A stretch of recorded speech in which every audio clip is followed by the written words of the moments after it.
Hey everyone, welcome back to my channel. It's officially been about 6 months since I cut my hair, which is just crazy to me, by the way. I can't believe how fast time goes. Over the last 6 months, I've had time to put all the tips and tricks I've been sharing with you guys over the last few years to good use. As most of you know, I'm trying to grow my hair back down to around my belly button or hip length. So it's been a really fun time using all these tips that I've been talking to you guys about. And I think I've really been able to narrow it down to the 5 tips that I think are the most helpful for hair growth, at least in my journey. And these are the top 5 tips that have been making the biggest difference for me. So I wanted to share those with you guys. I also wanted to let you guys know too that I did end up getting layers of my hair like I mentioned I wanted to in my last video. This is what it looks like.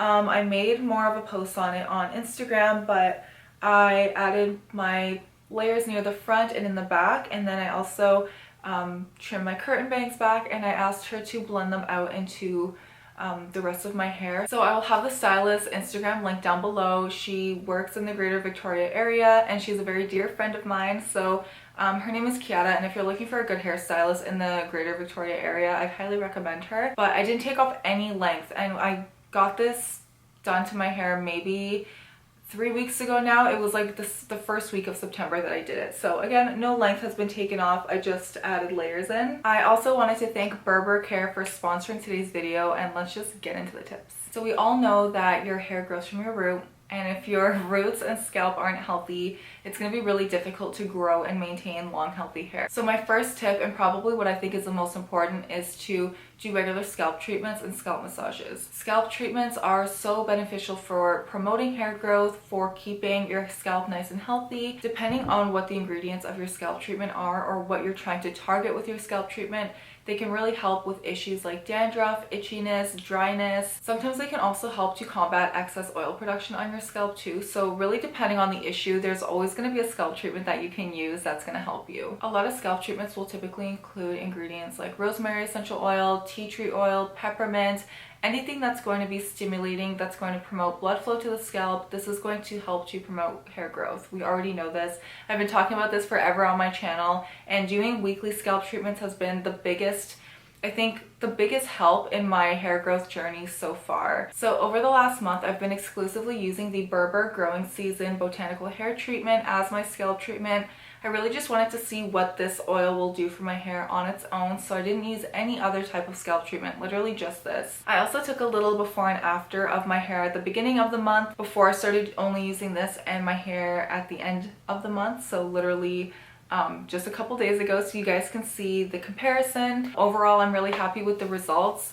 Obviously, you're not going to get like inches and inches and inches of growth in 1 month. It's just not physically possible, but I'm really happy with the length that I've been able to retain over this month while using this. I really love this oil because it's so lightweight, and it contains ingredients like olive oil, nettle oil, and the main ingredient in this is burdock root extract. Burdock root is actually really amazing for hair and scalp health because it helps to control sebum production, and it's also anti-inflammatory, so it's amazing if you deal with things like acne, eczema, anything going on your scalp that is being caused by inflammation. I just like to apply this directly to my scalp and give myself a good old scalp massage, which is also part of my first tip. Doing scalp massages regularly is super relaxing, it feels amazing, and it's really, really good for stimulating blood flow, which we know is what is going to promote hair growth. I really love to just use my fingers, but when I'm feeling fancy, I like to use a little scalp massager tool. I either like to use one in the shower, but recently I've been using this one also from Berber Care. It's a really nice ceramic tool, and it's very different than any of the other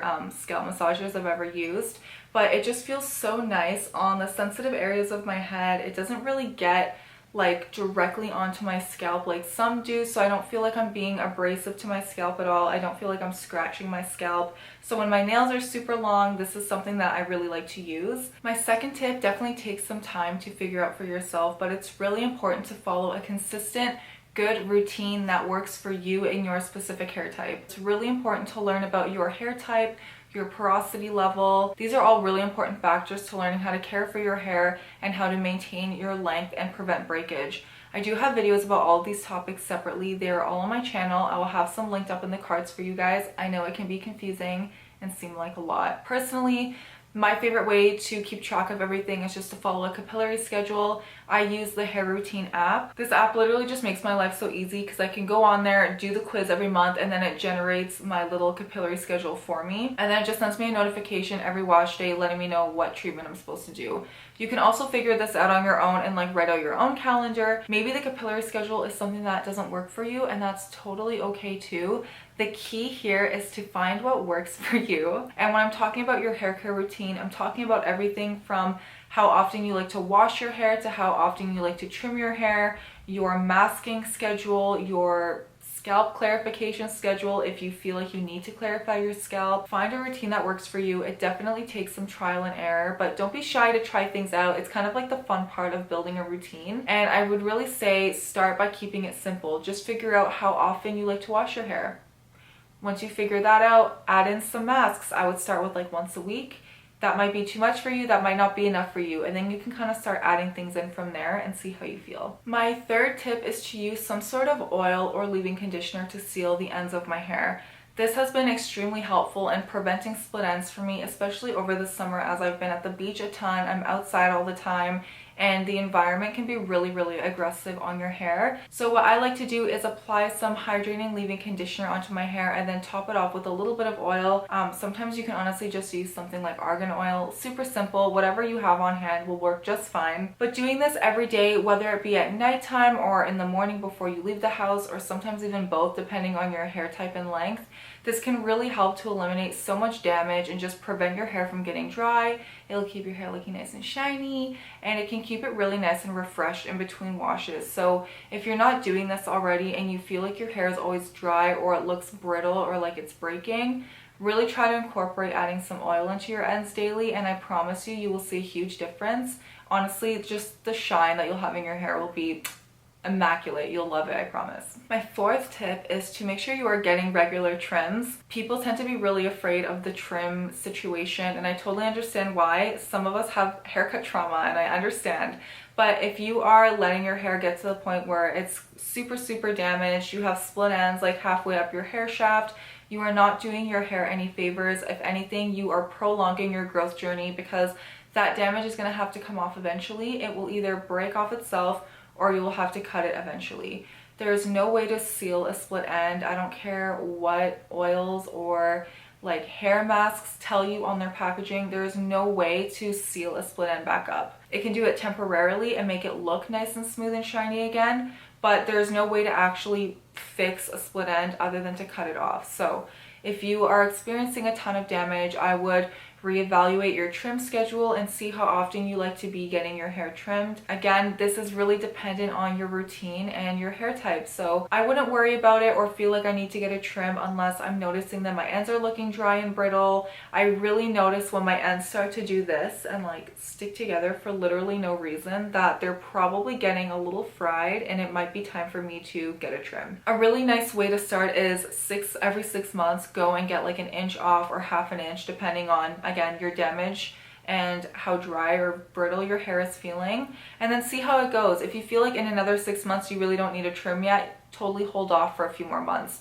If by 6 months you're like, oh my god, my hair is crying for a haircut, maybe try going in every 4 months and see what happens. I would say like 2 to 4 times a year is a really good way to gauge your haircut routine. So my last tip is probably going to be underwhelming and something you guys have heard 1,000 times, but try to limit your heat styling and chemical processing.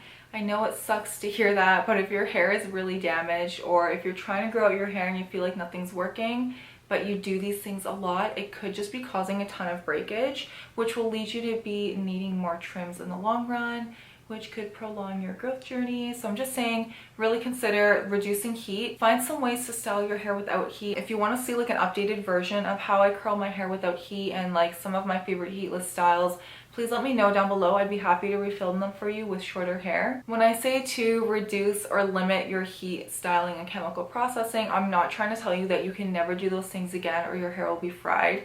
If you really like to use heat on your hair, that's totally fine and it's completely understandable. I would just say to make sure that you're using good quality tools if they are accessible to you.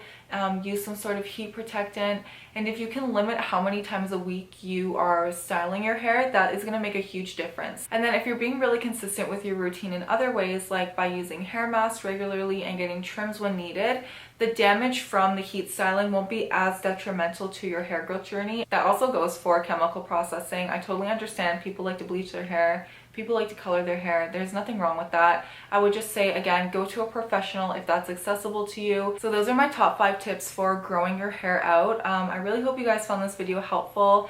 I'm sorry if it's some things you've heard before, but really these are like my top 5 like tried and true tips that I think have made the biggest difference for me. Let me know in the comments if you have any tips of your own that have really helped you along your journey, or anything that you think other people would find helpful. Thank you again to Berber Care for sponsoring today's video, and I will see you in the next one.